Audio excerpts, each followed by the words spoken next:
Olá, muito boa noite, que bom que você está aqui comigo no Mundo UFG. Pessoal, em 2019 foram 1 milhão, de diagnósticos de infecções sexualmente transmissíveis no Brasil, de acordo com a Pesquisa Nacional de Saúde.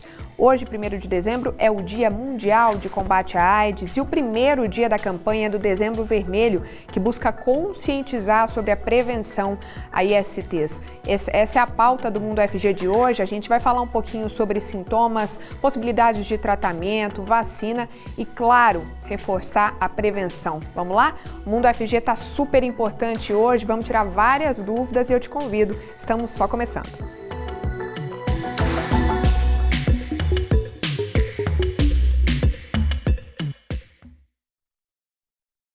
Vou começar fazendo a minha autodescrição para o nosso público cego ou de baixa visão. Eu sou uma mulher de pele clara, tenho cabelos castanhos escuros longos. Hoje eu estou usando uma blusa verde com bolinhas azul escuro. Atrás de mim eu estou usando uma calça jeans claro. Atrás de mim tem uma TV com o logotipo do Mundo UFG e uma parede bem colorida nos tons de amarelo, vermelho e um azul um pouquinho esverdeado. Vamos lá para eu apresentar para vocês as convidadas do nosso primeiro bloco, para a gente poder tirar dúvidas e falar desse assunto tão importante. É muito comentado, a gente sabe muito bem as principais formas de prevenção, mas não custa reforçar a informação, nunca é demais. Então vamos lá, temos aqui a Carla Caetano, professora da Faculdade de Enfermagem da UFG, líder do Núcleo de Estudos em Epidemiologia e Cuidados em Infecções Transmissíveis e Agravos à Saúde Humana, o NECAI. Professora Carla, muito boa noite, seja bem-vinda aqui ao Mundo UFG, tudo bem? Boa noite para todos, é um prazer estar aqui com você, Letícia, e também com a Tâmara. Prazer é nosso, professora, eu queria te pedir a sua autodescrição para a gente começar. Então, eu sou uma mulher, tenho uma pele clara, meu cabelo é escuro, longo. Nesse momento eu estou com um brinco dourado e estou vestindo uma blusa preta e uma saia longa. Perfeito. Está aqui com a gente também a Tâmara Fabiola Gonçalves, presidente do grupo AIDS Apoio Vida Esperança, o grupo AVE, que presta apoio a pessoas que vivem com HIV em Goiânia e aqui na região metropolitana. Oi, Tâmara, muito boa noite, bem-vinda também. Tudo certo com você? Olá, é um prazer estar aqui com vocês. Prazer é nosso. Tâmara, também queria contar com a sua autodescrição, então, por favor. Eu sou uma mulher negra, mediana, tenho os cabelos cacheados, na altura do ombro, estou usando uma blusa verde, com a logotipo do Grupo AVE, que é a ONG onde eu estou representando. O logotipo é composto por um pássaro com um laço vermelho na boca, que é o símbolo da AIDS, que é o laço vermelho. Estou na frente de uma parede cinza e ao meu lado direito e esquerdo estou com 2 arranjos de flores na cor amarela. Bom, conto com a sua participação aí de casa também, se você tiver perguntas, dúvidas, quiser comentar alguma coisa para fazer parte aqui da nossa conversa, pode mandar mensagem para a gente pelo WhatsApp, o telefone é o 62991811406. Estamos também nas redes sociais, @TVUFG, no Face, no YouTube e no Twitter. Tem transmissão ao vivo, você pode ir lá no chat para deixar o seu comentário. E tem ainda o aplicativo da TV UFG, o QR Code já vai aparecer aí na tela, ó, esse aí, você aponta a câmera, baixa ele bem rapidinho, pode mandar mensagem para a gente e também acompanhar a programação ao vivo. Professora Carla, eu queria começar te perguntando, para a gente fazer um geral, né, um panorama das infecções sexualmente transmissíveis, o que a gente tem de sintomas mais comuns nessas ISTs que chamam a atenção, né, e quais que seriam as talvez mais comuns hoje? Então, Letícia, é importante também falar um pouquinho sobre números, né? A gente tem hoje em dia mais de 30 agentes etiológicos que causam as infecções sexualmente transmissíveis, mas quando a gente fala sobre essas infecções, a gente sempre fala daquelas que são silenciosas, né? Que muitas vezes não trazem sintomas, que no caso é o HIV, que hoje nós estamos então celebrando essa data, né, e que é uma luta mundial contra a AIDS, mas nós também temos a sífilis, temos a hepatite B e também temos a hepatite C, que é uma doença também que se transmite pelo sexo. Então, como eu falei, são doenças assintomáticas. E por ser assintomáticas, elas precisam de diagnósticos laboratoriais para fazer, então, para se detectar essas infecções. Mas além dessas infecções sexualmente transmissíveis que nós consideramos assintomáticas, nós temos aquelas que trazem corrimento, que trazem feridas na região da genitália, do pênis ou da vagina, que são aquelas que são mais características e mais fáceis de serem identificadas. Tâmara, para a gente começar a falar sobre a pauta AIDS, qual que é a diferença entre HIV e AIDS? Uma coisa não é a mesma da outra, né? Não, não é. É muito simples. O HIV é um vírus, né?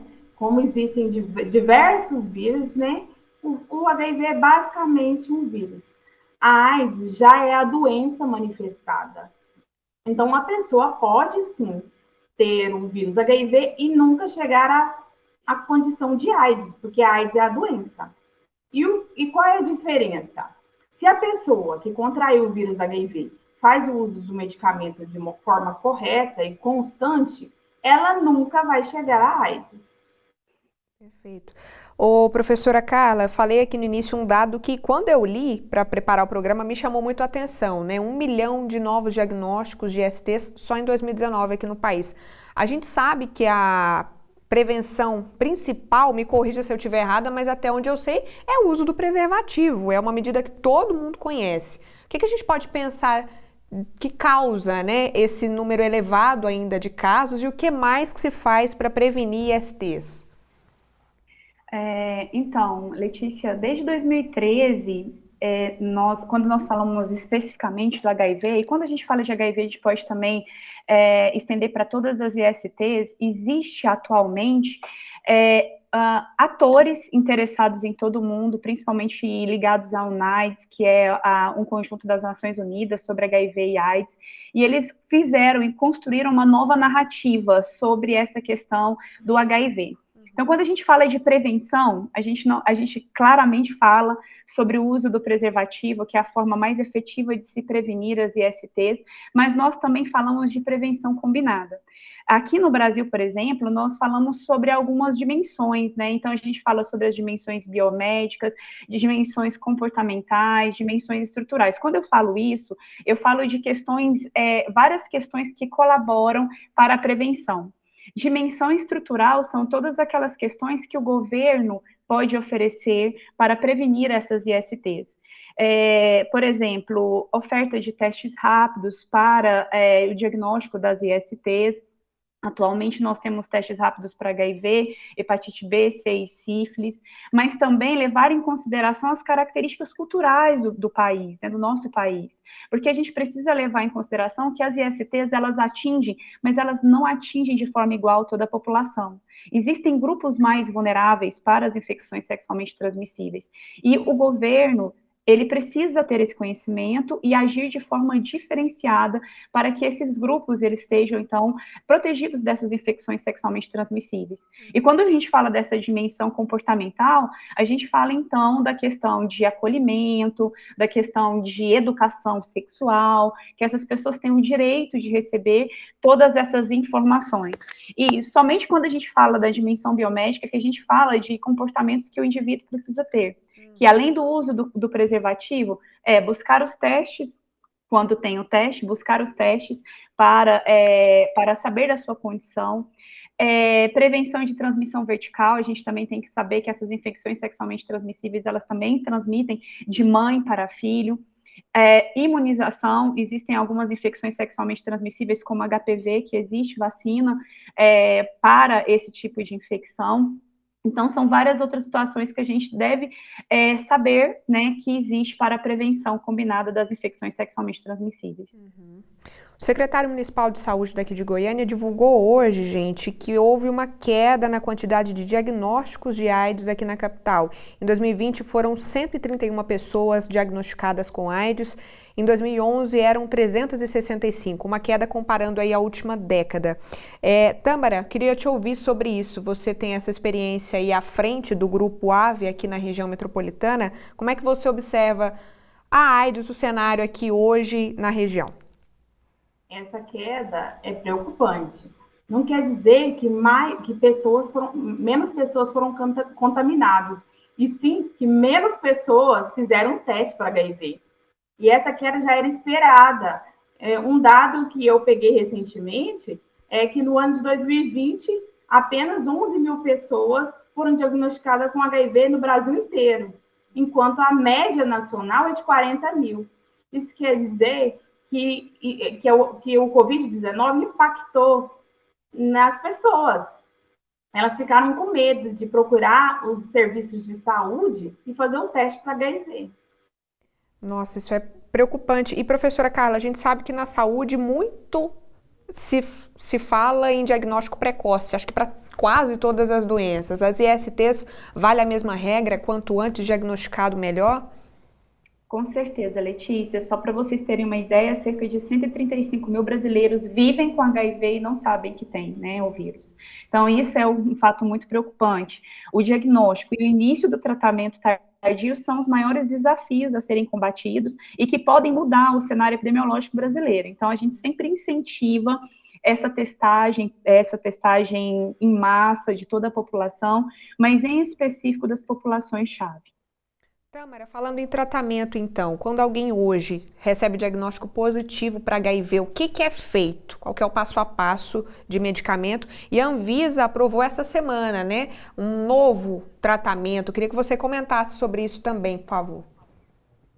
Então, completando 40 anos de epidemia da AIDS, mudou-se muito o cenário em questão de medicamentos, de tratamento. Hoje, uma pessoa que recebe o diagnóstico positivo para HIV, ela tem uma série de opções de medicação. Então, o médico ele vai disponibilizar uma opção que seja adequada à pessoa. Ela chega a tomar 1 a 2 comprimidos. Isso, há 35 anos atrás, era revestido em 27, 28 comprimidos.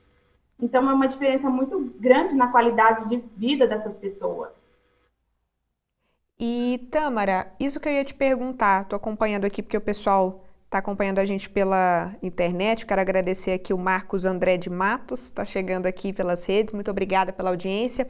Tâmara, isso que eu ia te perguntar em relação à qualidade de vida também, porque a AIDS, ela assusta muito e com razão, né? Porque é de fato uma doença que demanda atenção, mas para quem tem o controle, toma os medicamentos, a pessoa consegue levar uma vida normal, entre aspas? Consegue sim. Hoje a ciência ela já consegue provar isso. Como qualquer doença crônica, ela vai ter que tomar a medicação pelo resto da vida ou até que surja uma cura, uma vacina. E isso não é impedimento. Os medicamentos hoje dão uma boa qualidade de vida. Ela consegue trabalhar, ela consegue estudar, consegue conquistar sonhos, consegue formar uma família.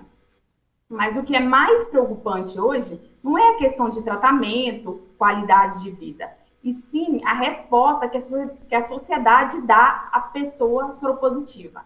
Então, o que impede uma pessoa soropositiva de ter uma qualidade de vida normal é a discriminação e o preconceito. Professora Carla, vamos reforçar um pouquinho isso, né?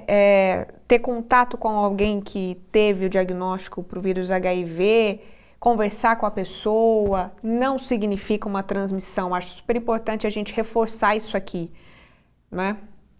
Então, as vias de transmissão do HIV é via sexual, via parenteral, ou seja, contato com o sangue, e via vertical, que é de mãe para filho. Então, se nós não estamos praticando nenhuma dessas vias, nós não temos risco de adquirir o vírus.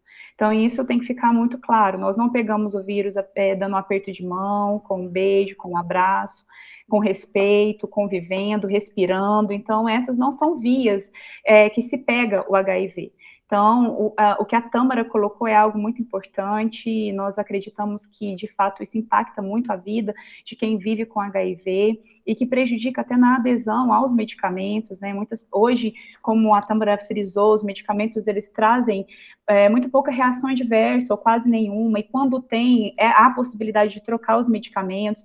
Então, assim, as pessoas podem ter uma vida excelente, vivendo com HIV. Mas, de fato, o preconceito, a discriminação que muitos ainda têm, e isso pode trazer uma repercussão muito negativa para a qualidade de vida dessas pessoas.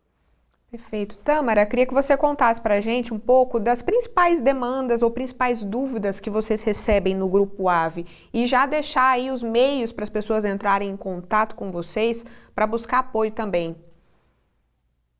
Então, nós recebemos várias ligações todos os dias, principalmente de pessoas que acham que são soropositivas ou que já têm o diagnóstico. E é muito preocupante, porque você sabe, dá para ter uma dimensão até onde é o conhecimento dessas pessoas.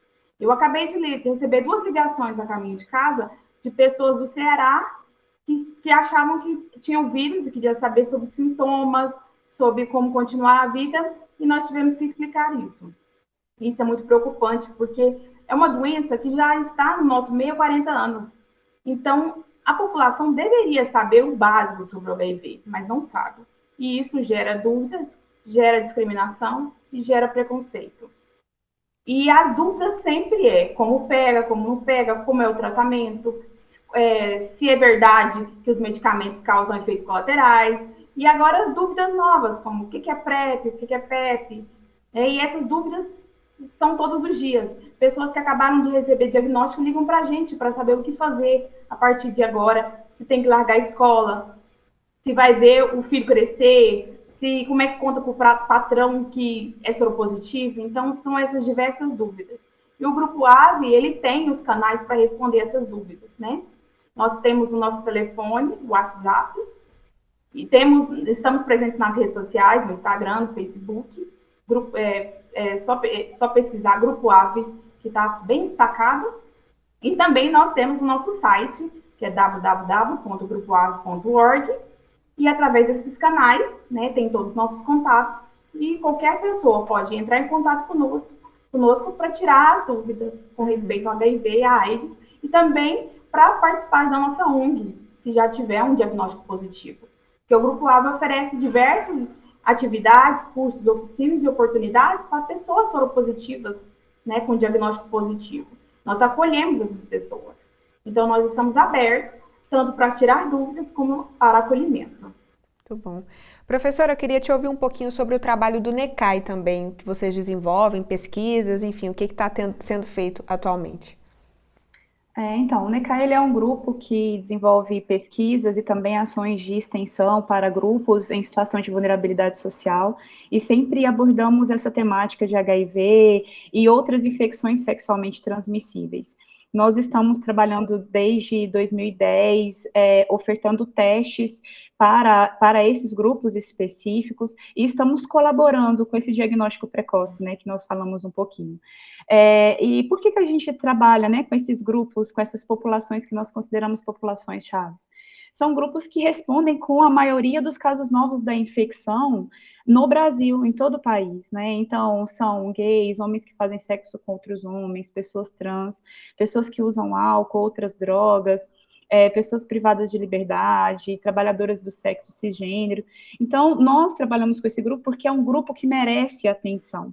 E entre esse grupo, eu acho que é importante também colocar a iniciativa da UFG, dentro dessa proposta de prevenção do HIV, que nós também temos olhado para o grupo de universitários. E por quê? A gente vem observando o crescimento da epidemia, entre outros segmentos que nós consideramos prioritários, que são os adolescentes e jovens, e especialmente os universitários, nós estamos observando o número de comportamentos de risco, como atividade sexual precoce, um número elevado de parceiros sexuais, alto consumo de drogas ilícita, como álcool, e que tudo favorece, então, a infecção, né, pelo vírus da imunodeficiência humana, que é o HIV. Então, desde 2015, a UFG, vinculada à Faculdade de Enfermagem, oferece o ambulatório Sempre Viva, que é um ambulatório que oferece uma consulta privativa, individualizada aos universitários. Todos podem buscar esse atendimento. Mais de 500 universitários já participaram conosco, realizaram seus testes para HIV, sífilis, hepatite B e C, e estamos, então, nessa caminhada, fortalecendo essa proposta de prevenção e de combate ao HIV e à AIDS. Perfeito. Professora Carla, Tâmara, muito obrigada pela conversa, muita informação preciosa aqui hoje. Muito obrigada por tirarem as nossas dúvidas e voltem sempre aqui ao Mundo UFG para a gente conversar mais um pouquinho. Até a próxima. Obrigada. Gente, intervalo bem rapidinho, daqui a pouco a gente continua falando de ISTs, vamos falar mais um pouco sobre as hepatites e a AIDS também. Até já!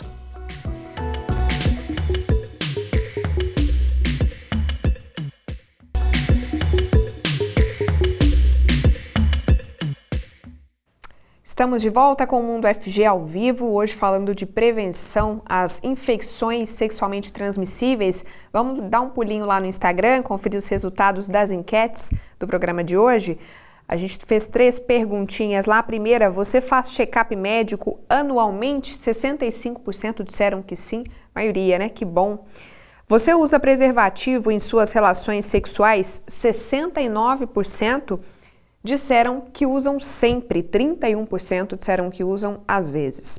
Última pergunta, você conhece o Dezembro Vermelho, a campanha, né, da qual a gente está falando hoje?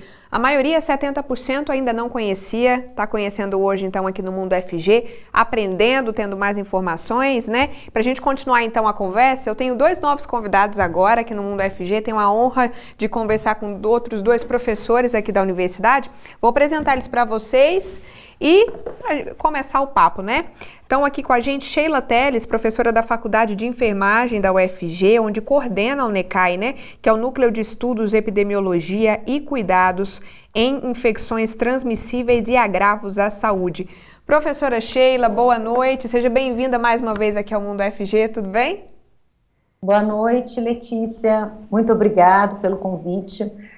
Boa noite, professor Marcos. É um prazer estar aqui conversando com vocês e conversando com a audiência da UFG, da TV UFG. Muito obrigado pelo convite, pela oportunidade hoje, dia 1º de dezembro, Dia Mundial da AIDS. A gente que agradece. Professora, eu queria te pedir então a sua autodescrição para a gente começar. Eu tenho 1,63 m, sou branca, cabelos castanhos, uso óculos. Tenho uns 60 anos, então não sou muito jovem, né? Não sou nem gorda, nem sou magra. O que mais que você tem interesse que eu acrescente? Meu cabelo é curto, né? Bem curtinho. Tá ótimo, professora. Super completa a autodescrição, tá ótimo. Está aqui com a gente também para conversar o Marcos Matos, professor da Faculdade de Enfermagem, líder do Núcleo de Pesquisa em Ações Interdisciplinares em HIV, AIDS e outras doenças infecciosas. Professor Marcos, muito boa noite, seja bem-vindo também mais uma vez, o senhor já é de casa também, tudo certo? Oi, boa noite, Letícia, mais uma vez obrigado, é um prazer estar aqui, principalmente estando ao lado da minha mestre, da minha eterna mestre, foi minha professora Sheila, foi minha professora na iniciação científica, no mestrado e doutorado, e é minha incentivadora e minha referência científica pessoal sempre. Eu sou um homem cisgênero, sou moreno, tenho os olhos um pouco puxados, descendência indígena, estou com blusa preta e atrás de mim tem uma cortina branca e um vaso de orquídea vermelha. Perfeito. Vou reforçar o convite para você participar aqui da conversa. Pode mandar sua pergunta pelo WhatsApp, o 62991811406. Pode instalar o aplicativo da TV UFG, o QR Code já vai aparecer aí na tela, para poder mandar mensagem também ou assistir a programação no futuro. Estamos também nas redes sociais, no Facebook, no YouTube e no Twitter. Tem transmissão ao vivo, é só ir lá no chat para deixar sua pergunta ou seu comentário, tá bom? Professora Sheila, queria começar perguntando para a senhora um pouquinho sobre as hepatites virais. A gente tem um único micro-organismo, né, um único probleminha ali que causa essas doenças ou é mais de um? Na verdade, são 5 vírus causando hepatites virais, né? Então, nós temos o vírus da hepatite A, o vírus da hepatite B, o vírus da hepatite C, o vírus da hepatite D e o vírus da hepatite E. Todos esses vírus, eles são hepatotrópicos, ou seja, eles têm, assim, uma predileção pelo fígado, né? Então, eles atacam, digamos assim, o fígado. As hepatites A e E são hepatites de transmissão fecal-oral. Já as hepatites B e D são de transmissão vertical, sexual, parenteral. E a hepatite C ela é predominantemente de transmissão parenteral. Embora, assim como a hepatite A e a hepatite C, você tem algumas práticas sexuais que facilitam, favorecem a transmissão, embora seja uma coisa mais rara de ocorrer. Então, recapitulando, as hepatites sexualmente transmissíveis são... A, B e a D. Certo, certo. Né? A hepatite C, ela é predominantemente de transmissão parenteral, ou seja, por meio do sangue, né? Predominantemente. Mas dependendo de algumas práticas sexuais, né? Onde há fissura, há lesões na prática, principalmente no sexo anal, existe uma maior facilidade de transmissão. Ou então, quando a pessoa é co-infectada por outros agentes, facilitam também a transmissão do vírus da hepatite C. Mas não é a forma predominante de transmissão. Perfeito. A hepatite A, a mesma coisa, é de transmissão fecal-oral, mas dependendo do tipo de ato sexual, pode ser que favoreça a transmissão. Certo. Professor Marcos, quais as comorbidades que estão associadas à infecção por HIV, né? Aquele termo doenças oportunistas, que a gente escuta muito falar, quais são essas doenças? Esse é um dos maiores problemas quando a gente fala do vírus o HIV, Letícia, são as doenças oportunistas que, como o próprio nome fala, ela aparece no momento quando o indivíduo já está com a doença instalada, como a professora Carla disse no bloco anterior. As principais que nós temos é a candidíase, né, causada pela Candida albicans, que é um fungo, a tuberculose, que infelizmente é uma doença milenar, mas que ela ainda está frequente e representa um grande impacto, uma vez que ela causa as complicações respiratórias graves. Também nós temos as meningites, que são frequentes, e pelas vias de transmissão, Letícia, também é comum a hepatite B, gonorreia, enfim, uma gama de infecções que deixa esse indivíduo, né, ainda mais vulnerável ao adoecimento e a perder ainda mais as suas reservas energéticas e a ter um pior prognóstico. Quando a pessoa faz o tratamento, toma os medicamentos que a gente falou no bloco passado, esse risco ele é bem menor. Isso. O objetivo do tratamento, Letícia, é justamente você inibir essa replicação viral e para que esse indivíduo ele não venha desenvolver a síndrome da imunodeficiência adquirida, que é a AIDS, e para que ele tenha um sistema imune que não seja imunocomprometido, como nós falamos, para que ele não seja vulnerável, susceptível a essas doenças infecto-contagiosas. Então, o importante do diagnóstico precoce é justamente isso, é para que esse indivíduo, ele seja tratado, monitorado, e que ele seja uma pessoa vivendo com HIV/AIDS, e não uma pessoa com a doença AIDS. Perfeito. Professora, no bloco passado a gente falou do perigo que as ISTs têm, além de todos os outros, de serem silenciosas. No caso das hepatites, isso se encaixa também, ou tem alguns sintomas que a gente pode destacar aqui? Acho que o seu microfone está fechado, professora. Verdade, isso é verdade. As hepatites virais são doenças silenciosas, por exemplo, e assim, ela tem uma relação, os sintomas têm uma relação com a idade. Então, quanto mais jovem, menos a probabilidade de apresentar sintomas. Quanto mais velho, então você tem uma relação inversa. Mais jovem, eu tenho poucos sintomas. Mais velho, eu tenho mais sintomas. Então, por exemplo, hepatite A maioria das crianças, elas adquirem, crianças que vivem em regiões, em locais que você não tem um saneamento básico, elas adquirem a hepatite A já na infância, começa a andar, começa a engatinhar, ela entra em contato com o vírus e não apresenta sintoma algum, né? Mas ela transmite o vírus, tá? Crianças infectadas pelo vírus da hepatite B e C são, em geral, assintomáticas.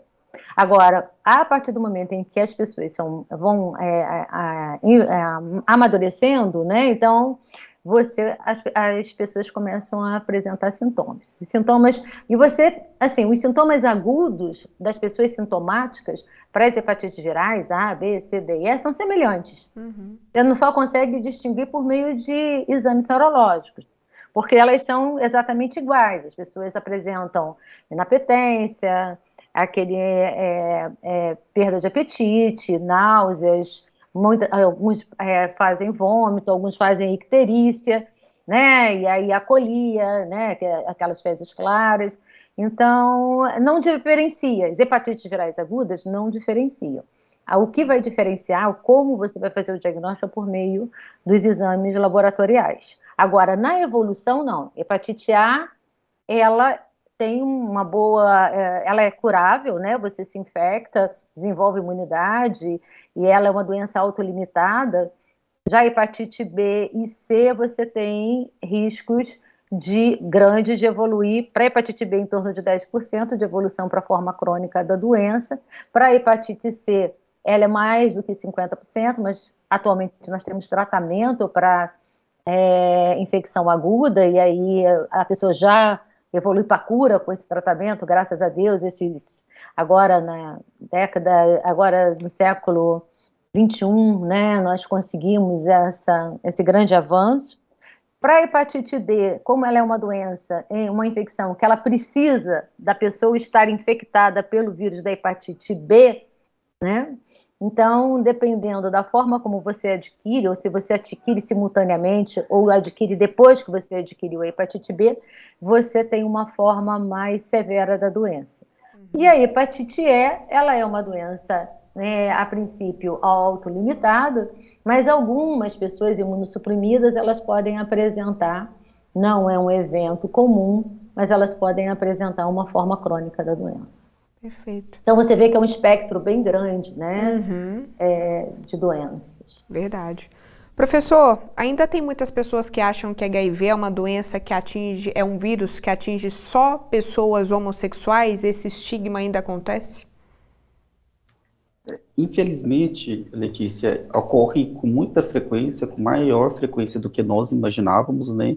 E é lógico, o fator socioeconômico, cultural, ele influencia nesse estigma, mas isso também nós percebemos esse estigma e essa falta de informação que ocorre principalmente pela fake news, pela linfodemia e principalmente pela conscientização, porque e falta de conhecimento, porque informação eu creio que todos nós temos, mas para que essa informação ela se transforme em conhecimento, que realmente modifique a prática e desmistifique esses conceitos, é importante que tenha um letramento de saúde, é importante uma escuta ativa, uma fala ativa.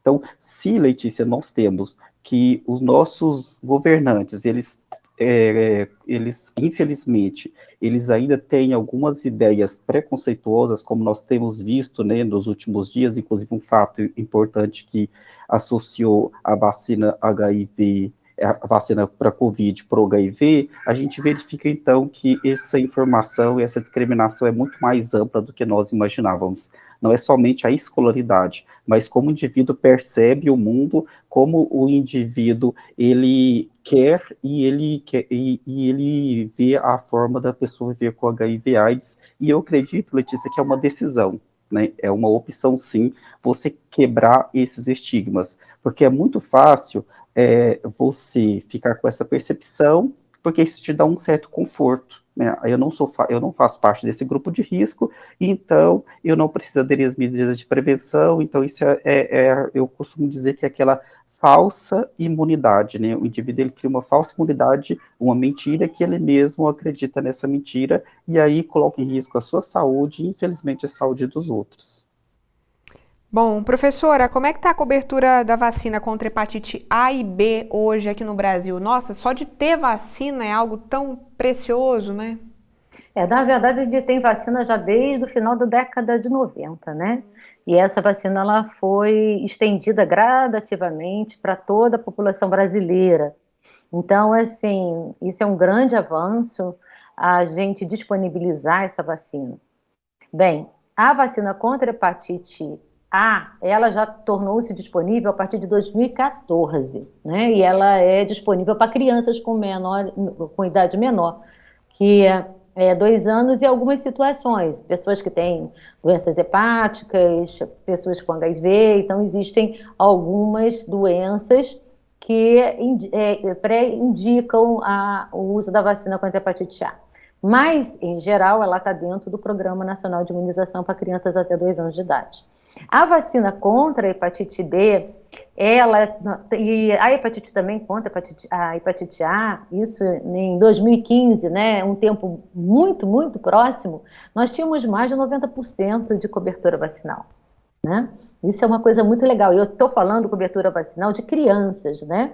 Porque as crianças ao nascer, elas já recebem a primeira dose da vacina contra a hepatite B. E com 1 ano ela já completou o esquema vacinal. E é super importante isso. E nós tínhamos em 2015 mais de 90% de cobertura. Hoje, né, nós estamos com 60%. Então, houve todo um movimento ao longo desses últimos 6 anos, em que houve situações de desabastecimento, a própria eficácia do Programa Nacional de Imunização, que fez com que as pessoas não acreditassem na doença, né? Porque a partir do momento em que você tem as pessoas cobertas, você tem menos casos. E a Covid, né? A Covid-19 desabasteceu vários serviços, quer dizer, redirecionou recursos humanos para a Covid-19, e isso acabou, de alguma forma, contribuindo já para esse declínio que já vinha acontecendo desde 2015.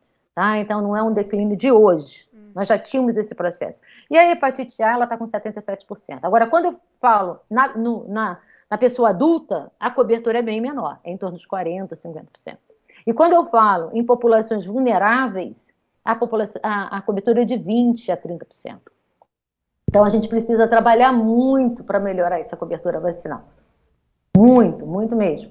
Existe toda as estratégias, né, da Organização Mundial de Saúde, as estratégias globais de saúde para a eliminação das hepatites virais, em que reforça a questão da vacina contra a hepatite B em todo o mundo, principalmente para as crianças, né?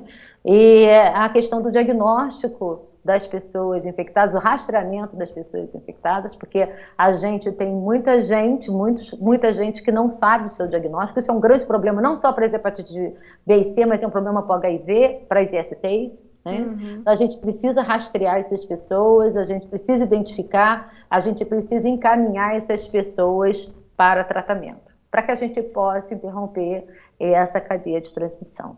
Perfeito. Professor, na nossa pequena enquete aqui no Instagram, a gente viu que em torno de 60% das pessoas usa preservativo em todas as relações sexuais que responderam, né?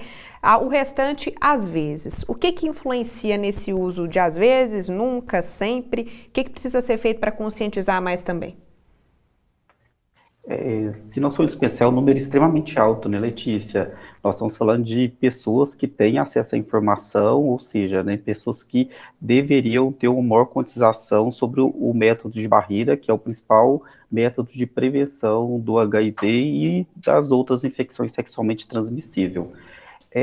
A questão da adesão ao HIV, e principalmente quando a gente fala de sempre, às vezes, nós temos que verificar se é com parceiro fixo ou com parceiro eventual. Porque a maioria das pessoas, Letícia, quando fala preservativo, adesão do preservativo, eles pensam somente na parceira eventual. Mas e na sua parceria fixa? Será que esse uso do preservativo tem que ser consistente? Porque também é necessário que, tanto com a parceria fixa, como com a parceria eventual, esse uso do preservativo ele seja realizado. O preservativo é barato, o Sistema Único de Saúde ele disponibiliza, né, amplamente tanto o preservativo masculino como o preservativo feminino nas unidades básicas de saúde, mas ainda tem-se uma resistência muito grande. Eu creio que essa resistência, Letícia, principalmente é a fragilidade dos serviços de educação e saúde, né, porque quando nós realizamos as nossas atividades em prática, a professora Sheila ela pode ratificar, a maioria das pessoas, principalmente os adolescentes, eles não conhecem, eles não sabem colocar o preservativo da forma correta. né? Nas enquetes que eu faço, Letícia, a maioria dos adolescentes, eles não sabem que existe o preservativo para adolescente, o tamanho específico do preservativo. Então, eu sempre falo, quando você vai numa farmácia buscar o preservativo, você já viu qual que é o tamanho do preservativo, se ele é anatomicamente correto para a sua estrutura peniana, e a gente verifica que quase 100% dos homens, e principalmente dos adolescentes, eles não conhecem. Então, nós já temos 4 tamanhos de preservativos, né, no mercado, os 2 tamanhos principais da média do pênis brasileiro são disponibilizados pelo Sistema Único de Saúde, mas ainda é muito incipiente a divulgação do tamanho do preservativo. Então, começa por aí. E também o manejo. Geralmente, o homem ou a mulher carrega o preservativo na bolsa, ou então em algum outro local que pode inviabilizar a estrutura do preservativo. E com isso vai fazer com que o preservativo realmente ele possa romper ou possa causar algum incômodo durante a relação sexual. Mas é importante ratificar mais uma vez, se o preservativo for do tamanho correto do órgão genital masculino ou feminino, no caso do preservativo feminino, e se ele for utilizado armazenado da forma correta, ele não atrapalha a libido e o coito ele vai ser realizado com satisfação, não vai ter perda do prazer. E tá se cuidando, né? Tá prevenindo. Professora Sheila, professor Marcos, bom demais conversar com vocês, tirar as dúvidas. Muito obrigada por tanta informação. Voltem mais vezes aqui ao Mundo FG, são sempre muito bem-vindos. Um abraço, até a próxima. Muito obrigada, nós é que agradecemos. Agradeço a participação, agradeço estar aqui com o Marcos. Para mim é um grande orgulho, é muito bom ouvir o Marcos, é muito bom ouvir a Carla, né? Ver, assim, a qualidade, né, desses pesquisadores, isso aí é muito bom. E é muito bom estar aqui, falar com vocês e falar sobre isso com vocês, falar com uma linguagem bem tranquila, acessível, né? Uhum. E dizer para o pessoal, gente, usa preservativo, se vacinem, né? Nós temos vacina de graça, gratuita, nós temos disponíveis preservativos gratuitos, então, assim, vamos usar máscara, porque precisamos usar máscara, vamos nos vacinar contra a Covid, vamos nos cuidar, vamos cuidar da nossa saúde, vamos cuidar da saúde das nossas parcerias e da nossa família. É isso. Obrigado, muito obrigado, Marcos, também, e a TV UFG. A gente que agradece, muito obrigada, professor Marcos, até a próxima também. Eu que agradeço, um abraço e convido a todos para buscar uma unidade básica de saúde, para fazer o teste, 30 minutos, muito rápido, e com certeza você vai estar se cuidando e cuidando da saúde do próximo. Aproveite esse dezembro. É isso aí, gente, obrigada. Saúde em primeiríssimo lugar. Pessoal, intervalo rapidinho, daqui a pouco a gente vai falar de um evento sobre engenharia de transportes. Olha que legal, até já.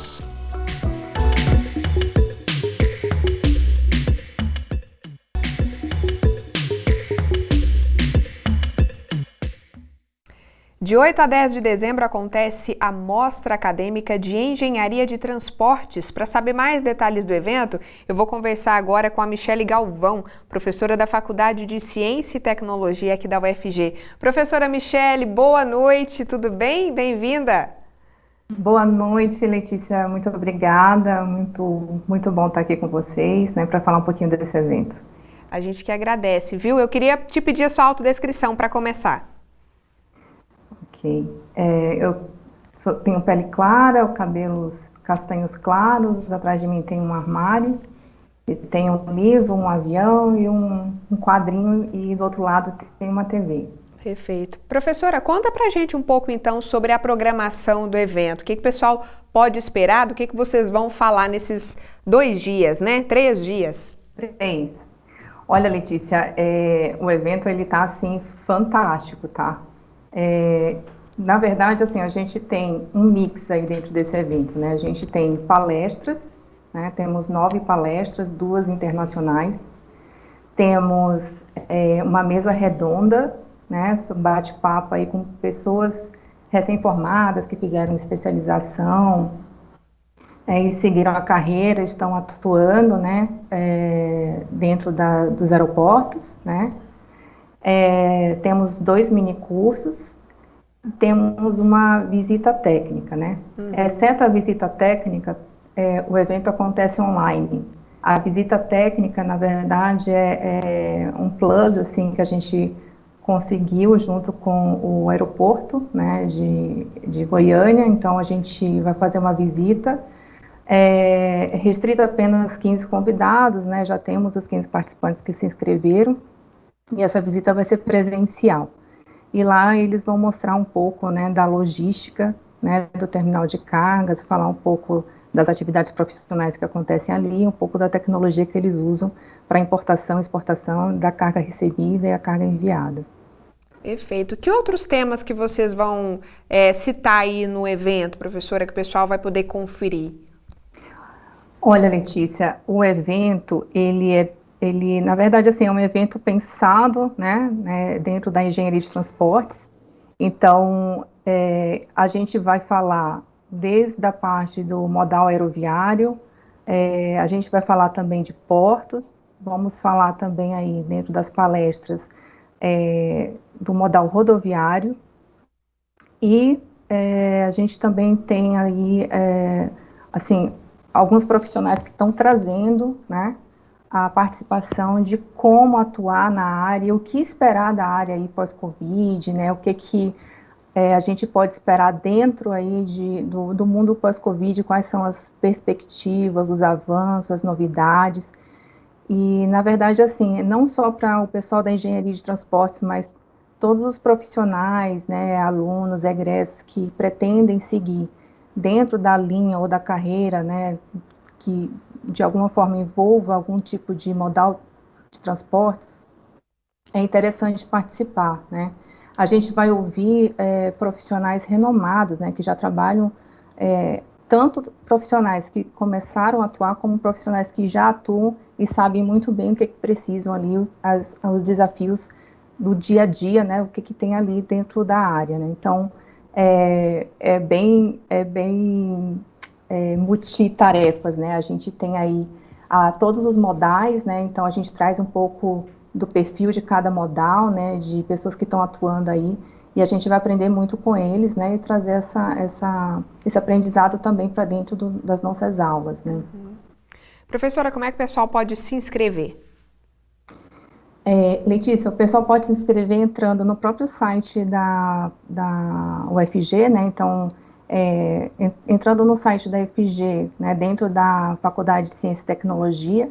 Na hora que acessar a Faculdade de Ciência e Tecnologia, o primeiro link que vai aparecer é o do MAET, né? Ou entrando pelo site do even3.com.br/MAET 2021.